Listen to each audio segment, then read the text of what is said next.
Boa noite para você, seja bem-vindo ao Jornal da Record. Está marcada para esta terça-feira a votação dos deputados para regulamentar a reforma tributária. Instituto Butantan pede registro de vacina pioneira no mundo contra a dengue. É agora, no Jornal da Record.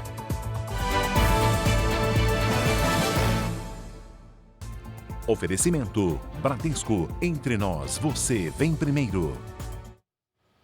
O Instituto Butantan concluiu nesta segunda-feira o pedido de registro na Anvisa da primeira vacina em dose única contra a dengue. A gente já vai direto conversar com a Caterina Schutt, que traz mais informações para a gente. Quais devem ser os próximos passos para o imunizante ser aprovado? Caterina, boa noite. Oi, Giovana. Boa noite para você também e para todos que nos acompanham. Olha, agora a Anvisa vai avaliar essa documentação recebida para decidir se a vacina entra para o calendário do Sistema Único de Saúde. A gente lembra que o pedido de registro ocorre após 5 anos de ensaios clínicos com o imunizante Butantan DV, que exige apenas uma dose. A vacina já teve eficácia reconhecida por 2 revistas científicas internacionais e pode prevenir em até 79% nos casos sintomáticos e 89% em casos graves. A expectativa é que o Butantan possa produzir cerca de 100 milhões de doses nos próximos 3 anos. 1 milhão de doses de vacina poderão ser entregues já em 2025, Giovana. Vacina brasileira, né, Caterina? Vamos aguardar então os próximos passos. Muito obrigada pelas suas informações. A Câmara dos Deputados deve votar nesta terça-feira o projeto de regulamentação da reforma tributária. A gente vai direto para Brasília conversar com a Ariane Bittencourt. Ela já chegou aqui, ela traz mais detalhes para a gente. Boa noite, Ariane.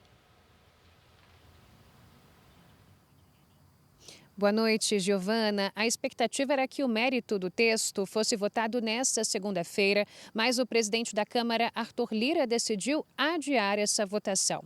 Durante a discussão em plenário, o relator do texto na Câmara, deputado Reginaldo Lopes, do PT, anunciou algumas mudanças na redação do Senado para reduzir o imposto geral em 0,71%. Saneamento básico e serviços veterinários, por exemplo, foram retirados da lista de serviços com redução de 60% da alíquota.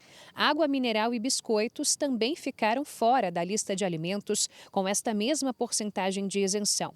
Por outro lado, os refrigerantes voltaram à relação do imposto seletivo, o chamado imposto do pecado.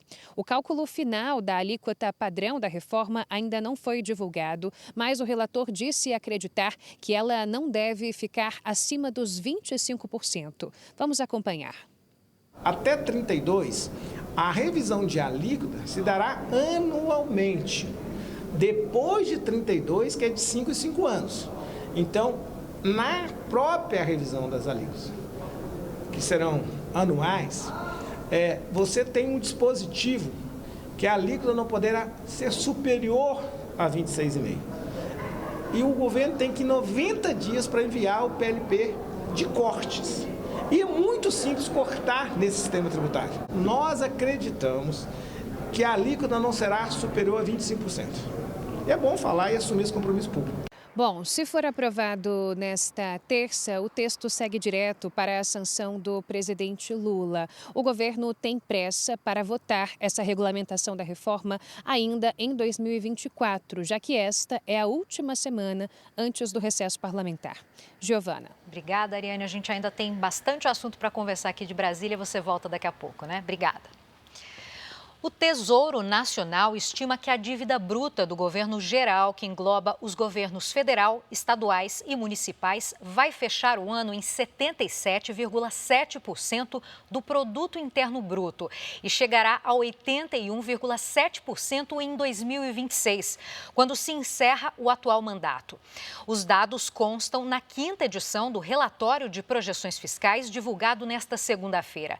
A dívida bruta do governo geral é uma das referências para a avaliação de classificação de risco por agências globais.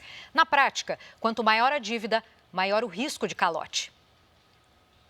Mudando de assunto agora, a gente vai para a região metropolitana do Rio de Janeiro, onde um policial militar foi morto agora à noite.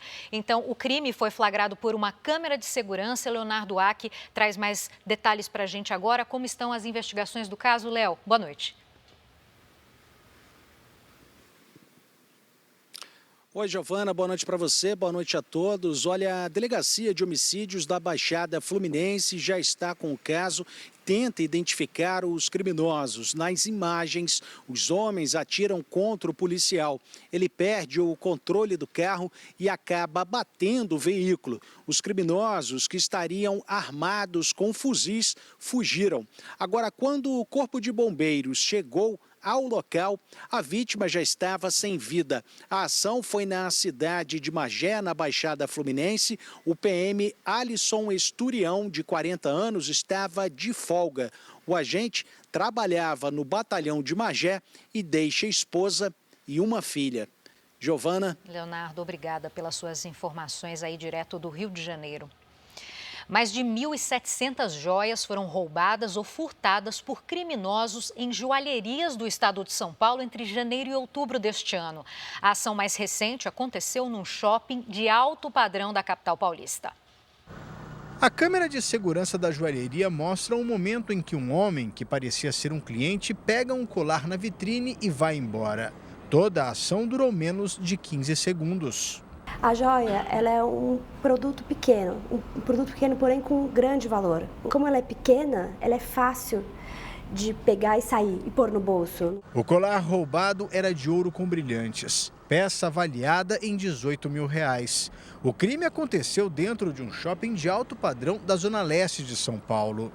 Entre janeiro e outubro deste ano, foram registrados 72 roubos e furtos em joalherias no estado de São Paulo. De acordo com dados da Secretaria da Segurança Pública, mais de 1.700 joias foram levadas pelos criminosos, além de mais de R$20 milhões em espécie.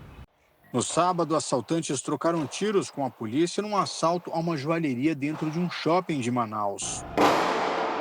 Um dos criminosos foi preso e o restante da quadrilha conseguiu fugir.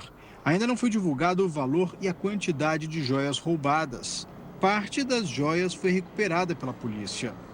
Para este especialista em segurança pública, esses tipos de roubos são cometidos por quadrilhas especializadas, que passam dias planejando o crime. Existe um estudo em cima disso, no local que eles vão fazer o roubo, no material que tem naquele local. Depois do furto, a dona da joalheria de São Paulo aumentou a segurança do estabelecimento.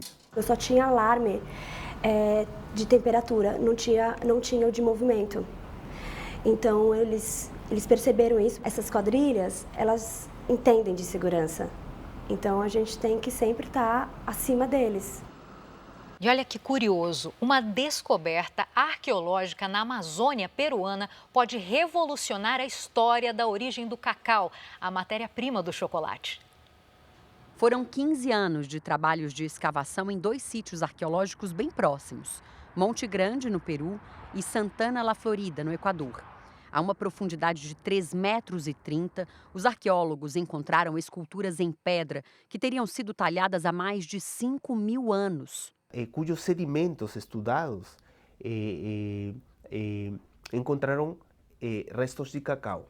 A descoberta muda a história. O que se sabia até hoje era que os primeiros registros do cacau datam de 4.000 anos atrás, no México. Agora, os vestígios indicam que o cacau é muito mais antigo. Teria 5.300 anos e teria surgido, na verdade, na Amazônia peruana. O que se tinha descoberto de faz décadas era que o cacau é uma planta amazônica, não? Mas não se tinha evidências de seu uso, de seu processo de domesticação em Sudamérica. Para o povo peruano, a descoberta é uma oportunidade de trazer ainda mais admiração para o chocolate produzido no país. Então, isso faz que o prestígio e a qualidade seja conhecida e seja reconhecida em todas as partes.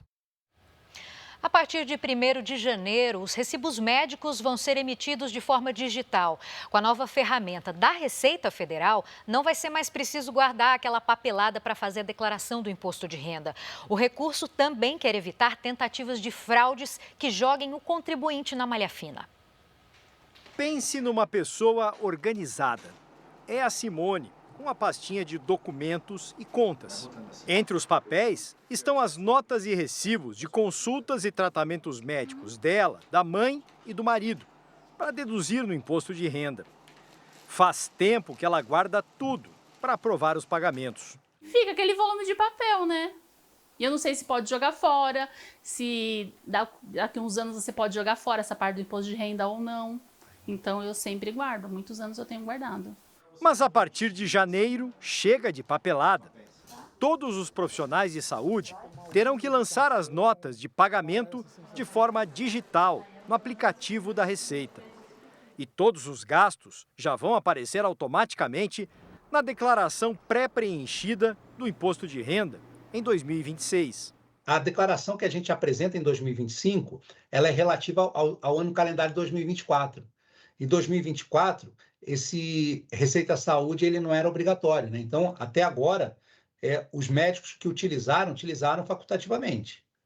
Então, como a obrigatoriedade é a partir para o médico emitir esse recibo a partir de 1º de janeiro de 2025, o efeito prático disso só vai ser no ano de 2026. Acabar com o acúmulo de comprovantes, com a necessidade de manter tantos papéis em algum lugar, não é a única vantagem da novidade, mas também evitar problemas com o imposto de renda. Segundo a Receita Federal, 25% das declarações que caem na malha fina têm alguma inconsistência nas informações sobre gastos com saúde. A tecnologia deve reduzir erros e tentativas de fraude. Muitas vezes, não é nem falha do recibo, é falha, às vezes até o contribuinte não tem o conhecimento e às vezes ele tenta deduzir uma despesa que não pode ser deduzida. Né? Também existem muitos casos de fraude, de recibos falsos. O contribuinte vai poder acompanhar o lançamento das notas no aplicativo da Receita. A Simone não vê a hora de ficar livre da pilha de papéis. Se vai estar direto na Receita, vai facilitar não só para mim, para todos os contribuintes. Acabou o acúmulo de papel. O planeta agradece. O Supremo Tribunal Federal pode rever parte da lei da anistia que perdoou e livrou de julgamentos responsáveis por crimes cometidos durante a ditadura militar, entre setembro de 1961 e agosto de 1979. O ministro Flávio Dino enviou para o plenário virtual da Suprema Corte um recurso do Ministério Público que contesta a lei da anistia para o crime de ocultação de cadáver. De acordo com o MP, o Brasil assinou a Convenção Interamericana sobre Desaparecimento Forçado, que estabelece que a ocultação de cadáver é crime continuado, ou seja, que só deixa de existir com o aparecimento do corpo e, por isso, ultrapassa a data do perdão concedido pela lei. O recurso trata especificamente desaparecidos durante a guerrilha do Araguaia. A decisão do Supremo vai ter repercussão geral e vai servir como jurisprudência para julgamentos semelhantes nos tribunais de todo o país. Depois de receber alta do hospital, o presidente Lula vai passar os próximos dias em São Paulo. Nesta segunda-feira, ministros encontraram o presidente para tratar de assuntos do governo. As orientações para o presidente Lula foram detalhadas pelos médicos neste domingo. O presidente deve ficar em São Paulo até quinta-feira, quando vai ser submetido a uma nova tomografia para determinar se ele poderá voltar para Brasília. O presidente foi proibido de fazer qualquer atividade física, como correr ou caminhar. Os médicos liberaram apenas passeios curtos. Ontem, Lula surpreendeu a equipe ao chegar ao auditório e se emocionou ao falar da cirurgia. Na segunda-feira eu acordei sentindo algumas coisas estranhas. Meus passos, a dor de cabeça continuou. Eu estava sentindo meus passos mais lerdos, eu estava com os olhos vermelhos, eu estava com muito sono. Como eu achava que eu estava curado, eu confesso a vocês que eu fiquei um pouco assustado pelo volume de crescimento da quantidade de líquido na minha cabeça.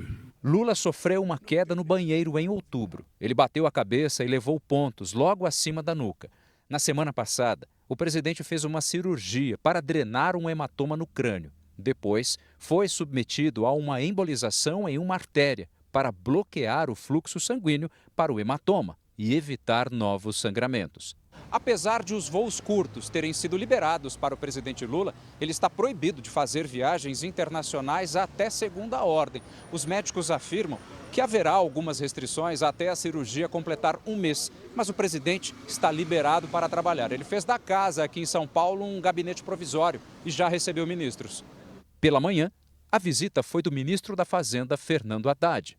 Confesso a vocês que me surpreendi com a disposição do presidente. Está muito tranquilo, despacho absolutamente normal, está bem, está corado, está bem. À tarde, os ministros Rui Costa, da Casa Civil, e Alexandre Padilha, das Relações Institucionais, também se encontraram com Lula. A gente pôde passar um pouco para ele o balanço das votações na semana passada, da votação da reforma tributária no Senado, da sanção do marco regulatório do crédito de carbono, da aprovação de medidas importantes tanto na Câmara quanto no Senado. O presidente ainda pretende fazer, ainda essa semana, mais provavelmente no dia 20, um encontro com os ministros e ministras, um encontro de final de ano. Lula vai passar por exames de tomografia até a cicatrização completa da cirurgia, que deve levar entre 45 e 60 dias.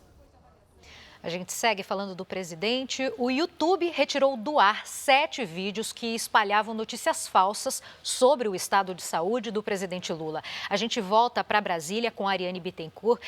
Ariane, a gente falou bastante sobre isso aqui no boletim, né? Como foi o processo até a remoção desses vídeos? Pois é, Giovana, as publicações foram apagadas depois que a Advocacia Geral da União acionou o YouTube de forma extrajudicial. A AGU pedia a remoção de 12 vídeos em no máximo um dia útil. Caso as postagens não fossem apagadas, o pedido era para que cada uma delas recebesse alertas, indicando a desinformação e contendo as notícias verdadeiras. Os vídeos divulgados no YouTube traziam informações falsas sobre a saúde do presidente, inclusive sugerindo a morte de Lula. Agora, o governo federal aguarda a retirada dos outros vídeos que ainda permanecem no ar. Giovana. Obrigada pelas informações e bom descanso para você e para a equipe, Ariane. O Tribunal de Contas da União determinou que o governo tome medidas imediatas para evitar que benefícios sociais, como o Bolsa Família, sejam usados em apostas online. O ministro Jonathan de Jesus deu um prazo de 15 dias para que o governo e a Caixa Econômica apresentem soluções. A polícia investiga se 2 ataques que deixaram 5 mortos e 4 feridos têm relação com a disputa de territórios no Rio de Janeiro. Num dos ataques do final de semana, as vítimas participavam de uma confraternização em um bar e teriam sido confundidas com milicianos. No Instituto Médico Legal, comoção, revolta e medo. Saber que os responsáveis pelos crimes ainda estão soltos silenciou familiares e amigos. As vítimas estavam reunidas neste bar, em Nova Iguaçu, na Baixada Fluminense, para uma confraternização de fim de ano, quando foram surpreendidas por disparos. Nas paredes ficaram as marcas da violência. Imagens feitas na noite de sábado mostram o desespero de vizinhos. 3 pessoas morreram no local. Outros 2 baleados foram levados para o hospital. Um deles permanece internado com quadro de saúde estável. A Delegacia de Homicídios da Baixada Fluminense investiga se o crime foi motivado pela disputa de criminosos pelo controle da região. Segundo testemunhas, os amigos teriam sido confundidos com milicianos, que deixaram o local minutos antes. Eles tinham saído um negócio de 2 a 3 minutos antes. Aí, de repente, os caras chegaram e começaram a atirar em todo mundo. Quase no mesmo momento, imagens de uma câmera de segurança registraram um ataque em outro bar, na zona oeste do Rio, no acesso à comunidade da Muzema. O criminoso, de camisa azul, faz diversos disparos e foge em seguida. A Delegacia de Homicídios investiga se a ação também tem relação com a disputa de territórios. Neste caso, 2 pessoas morreram e 2 ficaram feridas. Entre elas, uma funcionária do bar. A outra funcionária falou que não vem mais trabalhar. Eu estou aqui porque eu sou filha do dono.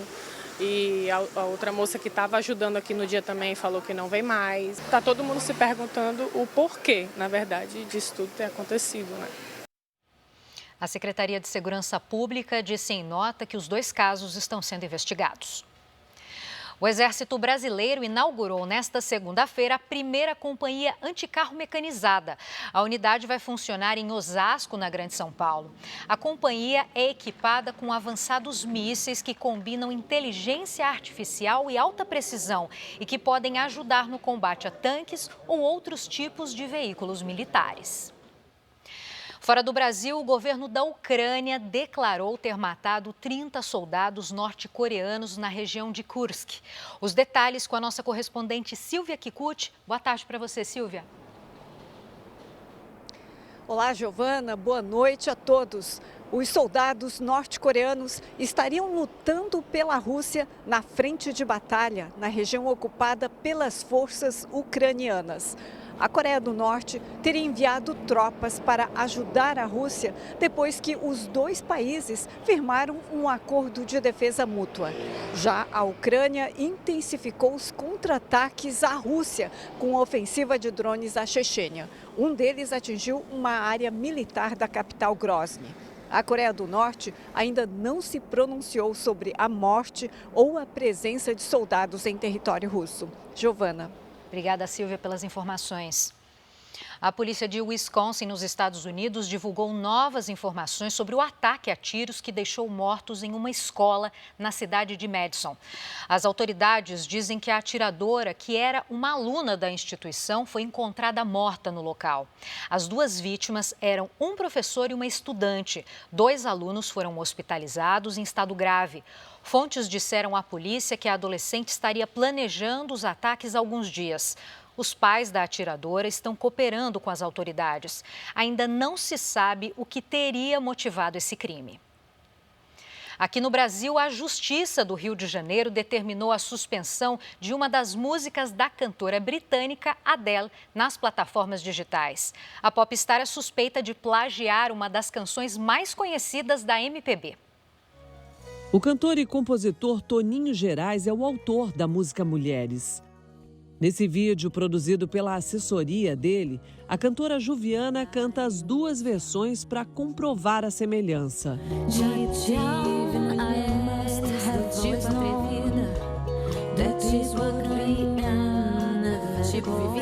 A canção que os brasileiros conhecem ficou famosa na voz de Martinho da Vila. E foi lançada 20 anos antes da versão Million Years Ago, que é uma parceria entre Adele e o compositor Greg Kurstin. De acordo com uma perícia apresentada no processo judicial, as 2 canções têm quase 90% de semelhança em suas melodias. Million Years Ago foi gravada por Adele neste estúdio aqui em Londres e faz parte de um álbum que vendeu mais de 22 milhões de cópias em todo o mundo, quebrando recordes no Reino Unido e nos Estados Unidos. Adele já ganhou 16 prêmios Grammys e um Oscar por suas canções. Agora, a cantora britânica terá que pedir autorização ao compositor brasileiro para reproduzir ou comercializar a canção. Caso contrário, a Justiça do Rio de Janeiro determinou o pagamento de multa no valor de R$50 mil. O autor da ação ressaltou a importância de proteger a música brasileira e afirma que tentou entrar em contato com a cantora e o parceiro dela, mas nunca teve retorno. Adele não comentou a decisão da Justiça brasileira. Este foi o Jornal da Record. Você pode ouvir nas plataformas de áudio as principais notícias do Brasil e do mundo nos boletins JR 24 horas. Fique agora com o programa Entre Linhas. Uma boa noite para você e uma boa semana.